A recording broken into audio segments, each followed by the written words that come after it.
The Voran Empire had conquered 17 solar systems before they encountered Earth. Their strategy was always the same: swift invasion, minimal resistance, efficient subjugation. They considered themselves masters of warfare, having never faced a truly challenging opponent. That changed when their scout ships detected radio signals from a small blue planet in an unremarkable solar system. Admiral Tark observed the holographic display of Earth with contempt. Primitive technology, fractured political systems, internal conflicts. This will be our easiest conquest yet. The invasion began on a Tuesday.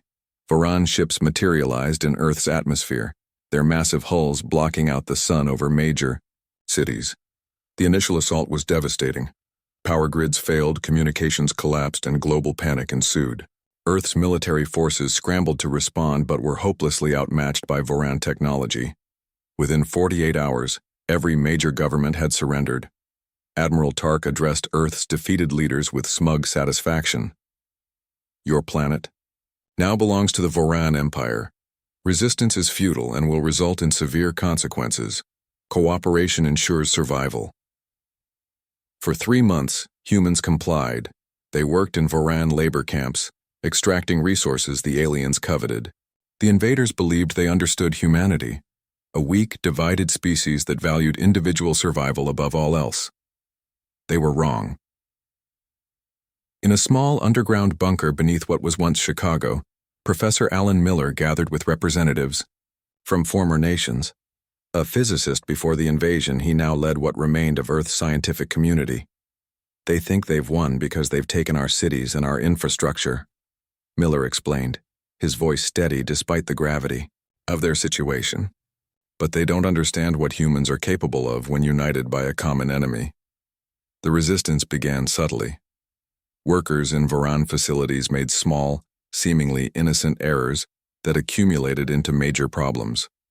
Information gathered by human servants was deliberately misinterpreted or lost. And all the while, Miller's network grew. What the Vorans failed to recognize was humanity's remarkable adaptability. While technologically inferior, humans possessed something the aliens had never encountered: extraordinary creativity under pressure, and an unyielding determination when facing extinction. 6 months into the occupation, Miller's team made their breakthrough.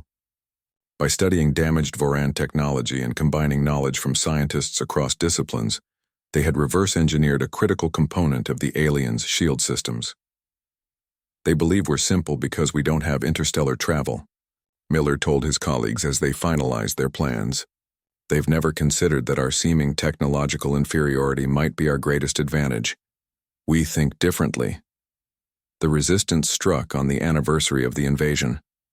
The attack wasn't a frontal assault. It was an elegant virus that spread through the Voran command network, inserted by human workers who had gained their oppressors' confidence. The virus didn't destroy their systems outright. Instead, it created a cascade of failures that appeared to be normal malfunctions. Admiral Tark was in his command center when the first reports arrived. Minor system errors in Sector 4. A-D-8, subordinate reported. By evening, those minor errors had multiplied. Shield generators failed. Weapons systems calibrated incorrectly. Communication between Voran ships degraded. When the humans launched their coordinated attack 24 hours. Later, the Vorans were blindsided. Weaponry that humans shouldn't have possessed decimated vulnerable Voran positions. Makeshift fighters piloted by former Air Force pilots from a dozen nations targeted critical weak points that shouldn't have been exposed. Tark watched in disbelief as his supposedly impenetrable flagship sustained critical damage from weapons cobbled together from Voran parts and Earth technology. A hybrid approach no Voran engineer would have conceived.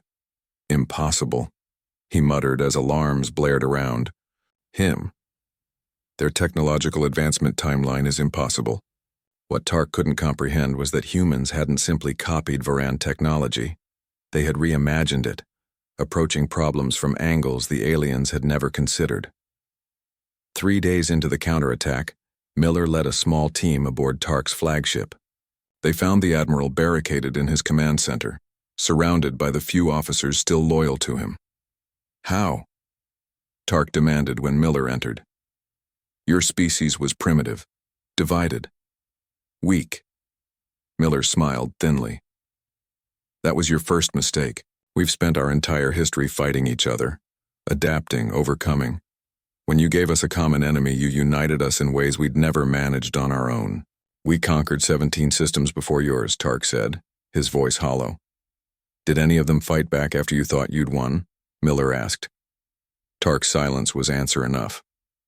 2 weeks later, the remaining Voran ships retreated from Earth's orbit. Their empire had never suffered such a defeat, and they needed time to reassess. The message they sent to their homeworld was urgent. Exercise extreme caution with Earth. Humans possess unprecedented adaptability and ingenuity. Initial technological assessment severely underestimated potential. They do not fight like any species we have encountered. They do not surrender. They evolve. In the aftermath, humanity didn't simply rebuild, they transformed. With newfound unity and adapted Voran technology, Earth advanced centuries within years. They didn't just recover from the invasion. They emerged stronger, more unified, and with a deeper understanding of their own potential. 5 years later, as Earth prepared to launch its first faster-than-light vessel, Miller stood at the observation deck, watching the starship's final preparations. They thought they knew what humans could do, he said to no one in particular. They had no idea. In distant Voran territory, Admiral Tark studied reports of Earth's rapid advancement with growing alarm. The species they had dismissed as primitive now posed an existential threat to their empire.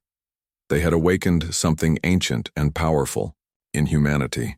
The drive not just to survive, but to prevail against all odds. The Vorans had conquered many worlds, but Earth had taught them fear. Not fear of humanity's weapons or technology, but fear of their boundless potential and their refusal to accept defeat. The Voran Empire had finally encountered a species that they could not subjugate. In their arrogance, they had created their most formidable adversary. And now, as human ships prepared to venture into the stars, the aliens who had once looked down on Earth with contempt awaited humanity's next move with dread. They had learned, too late, what humans could truly do.